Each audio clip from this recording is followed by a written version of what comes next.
Boa noite a todos que estão reunidos como uma grande família, ligados pelo desejo de compreender as lições do Evangelho segundo o Espiritismo, realizado pela Casa Espírita Eulália Nogueira.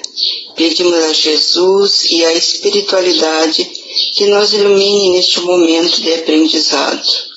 A leitura é a continuação do capítulo 14. Honra teu pai e tua mãe. Itens 5 e 7. Quem é minha mãe e quem são meus irmãos? E tendo chegado à casa de novo, se formou uma grande multidão, de tal modo que eles não podiam se alimentar. E quando seus parentes tomaram conhecimento disso, vieram apanhá-lo, pois diziam que tinha perdido o juízo. Chegaram então sua mãe e seus irmãos, ficando do lado de fora, mandaram chamá-lo. Havia uma multidão sentada em torno dele. Disseram-lhe: tua mãe e teus irmãos estão lá fora e te chamam. Mas ele lhes respondeu: quem é minha mãe e quem são meus irmãos? E olhando os que estavam sentados ao seu redor, disse: eis aqui minha mãe e meus irmãos. Pois quem fizer a vontade de Deus, este é o meu irmão, minha irmã e minha mãe. Marcos capítulo 13, versículo 20 e 21 e 31 a 35. Mateus capítulo 13, versículo 46 e 50. Certas palavras carecem estranheza na boca de Jesus e contrastam com sua bondade e sua inalterável benevolência com todos. Os incrédulos não deixaram de fazer disso uma arma, dizendo que ele contradizia a si próprio. Um fato irrecusável é que sua doutrina tem como base essencial, como pedra angular, a lei de amor e caridade. Ele não poderia, portanto, destruir de um lado o que estabelecia de outro, do que é preciso tirar esta consequência rigorosa, que, se certas máximas estão em contradição com o princípio, é que as palavras que se lhe atribuem foram mal reproduzidas, mal compreendidas ou que não são dele.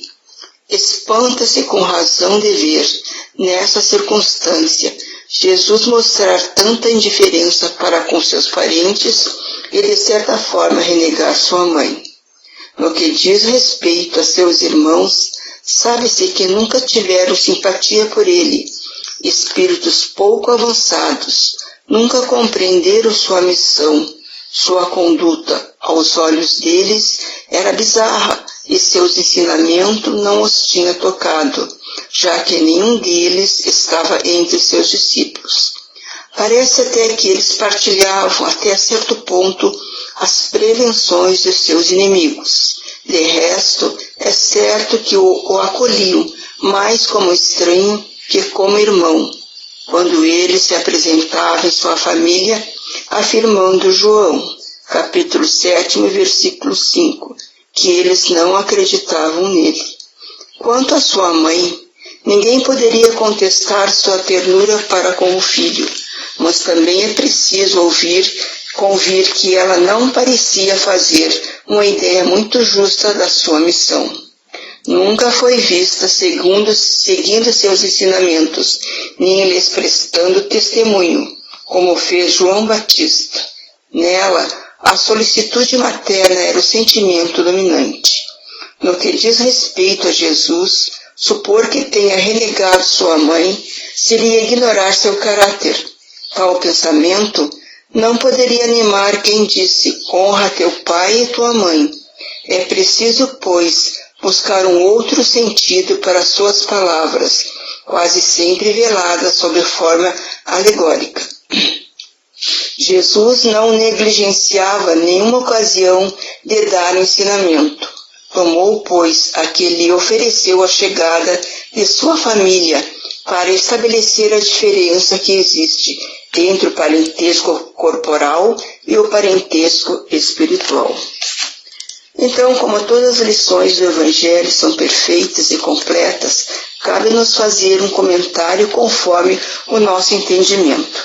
Jesus, que nos ensinou todas as verdades com a sua humildade, diz que devemos honrar aqueles a quem Deus concedeu as bênçãos de nos receber como filhos, e nos alerta para o cultivo da grande essência divina, o amor, e acrescenta que todos aqueles que fazem a vontade de Deus, este é seu irmão, sua mãe e sua irmã, isto é, todos aqueles que nos rodeiam, independente dos laços consanguíneos, pois os sentimentos que unem todos se transformarão em amor.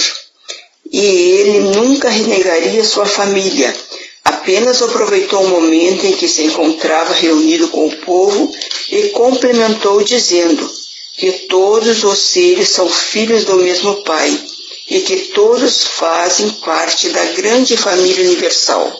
Sabemos que não seria entendido e até criticado, por isso falava por parábolas, para aplicar sua mensagem, que não somos só ligados pelos laços da matéria, que são frágeis diante dos laços do Espírito, mostrando dessa maneira a existência do parentesco espiritual e corporal, e que antes do corpo existe o Espírito. Existindo assim as famílias unidas por laços espirituais que permanecem unidas nos dois planos da vida.